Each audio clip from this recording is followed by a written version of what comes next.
পড়ছিলাম শহরের বাবু, কলমে তানহা তাবাস্সুম, পর্ব সংখ্যা ৫৯। রিমিশার সমুদ্রের পাড়ে বিয়ে করার ইচ্ছার কথা শোনার পর থেকেই আহিল মনে মনে একটা সিদ্ধান্ত নিয়ে ফেলেছিল। সে তার বউকে এমন একটা সারপ্রাইজ দিতে চায় যেটা রিমিশা সারা জীবনও ভুলতে পারবে না। শুধু সমুদ্রের পাড়ে অনুষ্ঠান নয়, অনুষ্ঠানটা হবে মাঝ সমুদ্রে, একেবারে বিশাল, রাজকীয় এবং ব্যতিক্রমী একটা আয়োজন।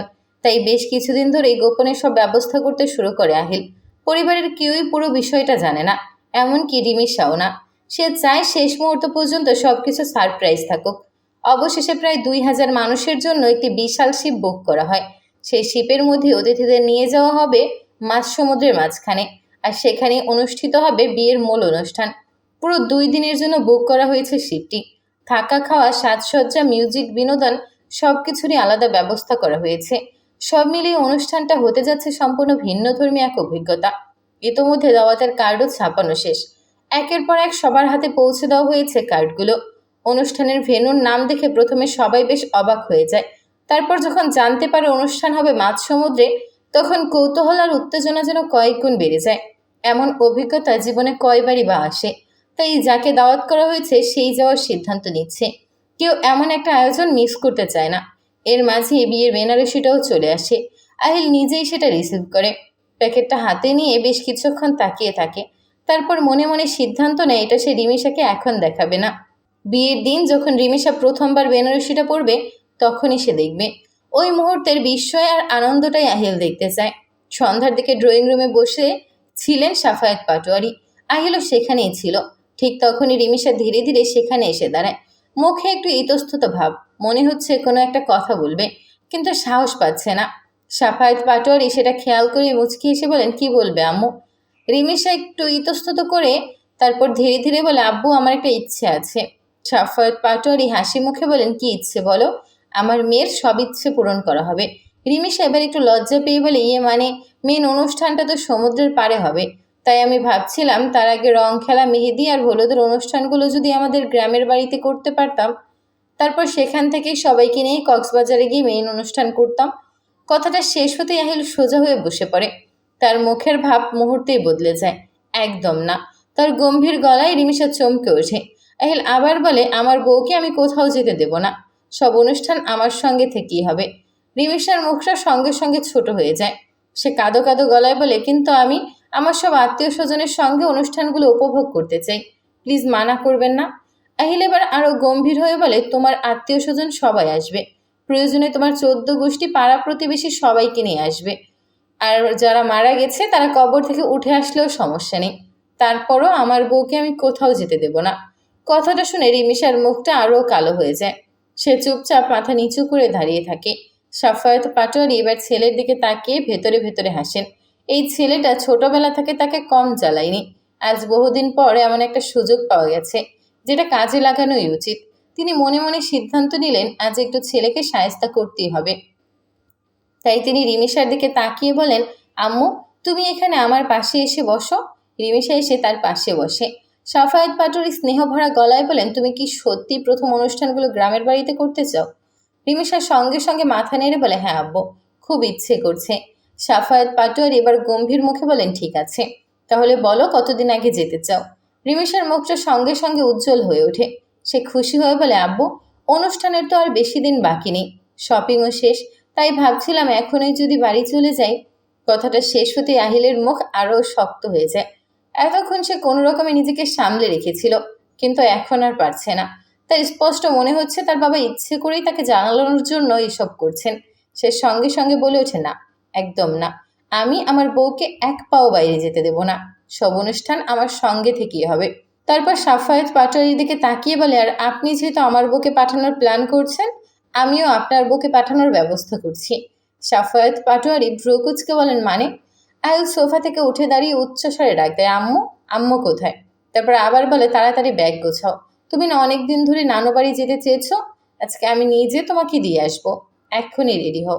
সাফায়েত পাটোয়ারি এবার হতভম্ব হয়ে বলেন, আরে, আমাদের মধ্যে কথা হচ্ছে, এর মাঝে আবার তোর মাকে টানছিস কেন? আহিল নির্লিপ্ত ভঙ্গিতে বলে, টানছি না। আপনি আমার বউকে তার বাবার বাড়ি পাঠাতে চাইছেন, আমি আপনার বউকে তার বাবার বাড়ি পাঠাচ্ছি। কথাটা বলেই সে উঠে দাঁড়ায়। সাফায়েত পাটোয়ারি এবার আঙুল তুলে বলেন, শোন, আমার বউকে যদি কোথাও নিয়ে যাস, আমিও তোর বউকে গ্রামের বাড়ি দিয়ে আসবো, মনে রাখিস। আখিল সঙ্গে সঙ্গে উত্তর দেয়, ওটা নিয়ে আপনি চিন্তা করবেন না, আমার বউকে আপনি স্বপ্নেও দেখতে পারবেন না। বাড়ি দিয়ে আসা তো অনেক দূরের কথা। কথাটা বলেই সে আবার জোরে জোরে ডাকতে থাকে, আম্মু কোথায় তুমি, তাড়াতাড়ি বের হও। আহিলকে এভাবে ছটফট করতে দেখে রিমিশার মন খারাপের মাঝেও হাসি পেয়ে যায়। আর সাফায়াত পাটোয়ারি, তিনি সোফায় বসে কপাল চাপড়াতে থাকেন। মাঝে মাঝে সত্যিই তার মনে হয় এই ছেলেটা কি আসলেই তার ছেলে, নাকি তাকে হারানোর জন্য আলাদা করে পৃথিবীতে পাঠানো কোনো প্রতিদ্বন্দ্বী। কারণ জীবনে প্রতিটা বিষয়েই আহিল যেন তার সঙ্গে টেক্কা দিয়েই চলে। কেটে যায় আরও বেশ কিছুদিন। সেদিনের সেই ছোট্ট খাটো ঝামেলার পর শেষ পর্যন্ত ফরিদা বেগম এসে পুরো পরিস্থিতি সামাল দেন। বাপ ছেলের তর্ক যখন থামার কোনো লক্ষণই দেখা যাচ্ছিল না, তখন তিনি কঠোর গলায় সাফ জানিয়ে দেন, রিমিশা আর আহিলের প্রথমে সব অনুষ্ঠানগুলো পুরো পাটোয়ারি বাড়িতেই হবে। সবাই একসঙ্গে আনন্দ করবে। আর যদি তোমার বাপ ছেলে আর কোনো ঝামেলা করো, তাহলে দুজনকে অনুষ্ঠান থেকে বাদ দিয়ে দেওয়া হবে। ফরিদা বেগমের এই ঘোষণা শুনে মুহূর্তে আহিল আর সাফায়াত পাটোয়ারি চুপ ছেয়ে যান। কারণ দুজনের কেউ অনুষ্ঠান থেকে বাদ পড়ার ঝুঁকি নিতে রাজি নয়। বিশেষ করে আহিল। নিজের বিয়ের অনুষ্ঠানে যদি সেই না থাকতে পারে, তাহলে তার চেয়ে বড় শাস্তি আর কী বা হতে পারে। অন্যদিকে সাফায়াত পাটোয়ারিও নিজের স্ত্রী আর ছেলের সামনে আর কোনো তর্ক বাড়াতে চান না। ফলে শেষ পর্যন্ত দুজনেই শান্ত হয়ে যায়। আর সেই সঙ্গে সমস্ত সমস্যারও সমাধান হয়ে যায়। এরপর দেখতে দেখতে অনুষ্ঠানের দিন চলে আসে। আজ থেকে আনুষ্ঠানিকভাবে শুরু হচ্ছে আহিল আর রিমিশার বিয়ের উৎসব। সকাল থেকেই পাটোয়ারি বাড়িতে অতিথিদের আসা শুরু হয়েছে।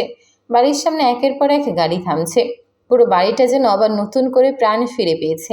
চারদিকে শুধু মানুষের কোলাহল, হাসি আর আনন্দের শব্দ। দুপুরের দিকে রং খেলার আয়োজন, আর সন্ধ্যায় হবে মেহেদির অনুষ্ঠান। তাই সকাল থেকে সবাই ভীষণ ব্যস্ত সময় পার করছে।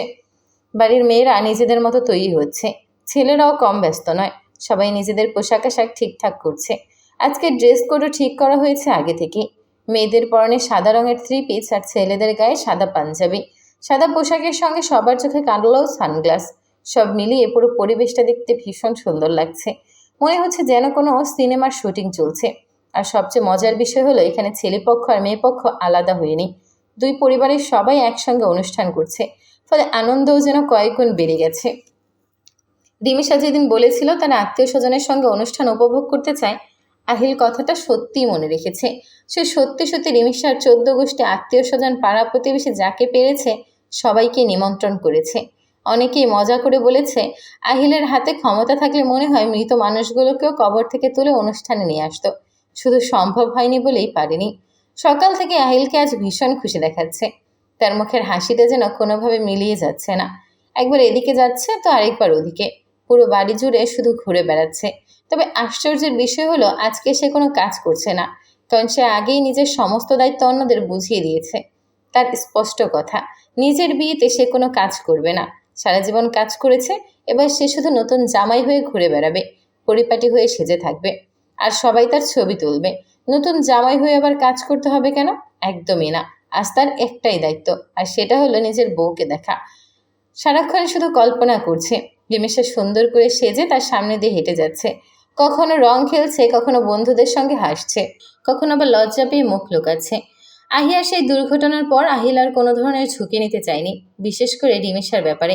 তাই প্রতিদিনের অনুষ্ঠানের জন্য আলাদা আলাদা মেকআপ আর্টিস্ট বুক করা হয়েছে, যাতে কোনো সমস্যা না হয়। প্রতিদিন একজন করে এসে রিমিশাকে সাজিয়ে দেবে।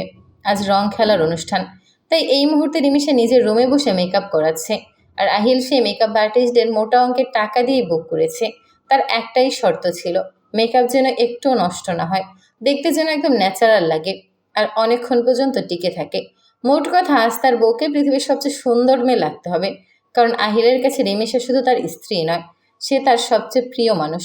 আর নিজের জীবনের সবচেয়ে গুরুত্বপূর্ণ অনুষ্ঠানগুলোতে সেই মানুষটাকে নিখুঁত দেখাতে সে কোনো কমতি রাখতে রাজি নয়। ইতোমধ্যে রং খেলা অনুষ্ঠান শুরু হয়ে গিয়েছে। পাটোয়ারি বাড়ির বিশাল বাগানটা যেন রঙের এক রাজ্যে পরিণত হয়েছে। চারিদিকে রঙিন সাজসজ্জা, ফুলের ডেকোরেশন, বেলুন আর নানান আয়োজন মিলিয়ে পুরো পরিবেশটা উৎসবমুখর হয়ে উঠেছে। বাগানের একপাশে বড় বড় স্টেজ তৈরি করা হয়েছে, অন্য পাশে অতিথিদের বসার ব্যবস্থা, আর মাঝখানে রাখা হয়েছে রং খেলার জন্য বিশেষ জায়গা। অনুষ্ঠান শুরু হওয়ার আগেই সবাই একে একে ফটো সেশন শেষ করে নিচ্ছে। কেউ পরিবার নিয়ে ছবি তুলছে, তো কেউ বন্ধুদের সঙ্গে। এদিকে ক্যামেরাম্যান আর ভিডিওগ্রাফারদেরও দম ফেলার সময় নেই, কারণ আজকের প্রতিটা মুহূর্তই বিশেষ। প্রতিটা হাসি, প্রতিটা খুনসুটি। তবে আহিল আগেই সবাইকে একটা কড়া নির্দেশ দিয়ে রেখেছিল। সে স্পষ্ট বলে দিয়েছিল প্রথমে কেউ রং ছোড়াছুড়ি করবে না, সবার আগে সে নিজের হাতে রিমিশার গালে রং লাগাবে, তারপর বাকি সবাই। অবশ্য আহিলের কথা অমান্য করার সাহস কারো ছিল না, তাই সবাই অপেক্ষা করতে থাকে। অবশেষে সেই মুহূর্তটাও চলে আসে। সাদা পোশাকে সেজে থাকা রিমিশাকে আজ যেন আরও বেশি সুন্দর লাগছে।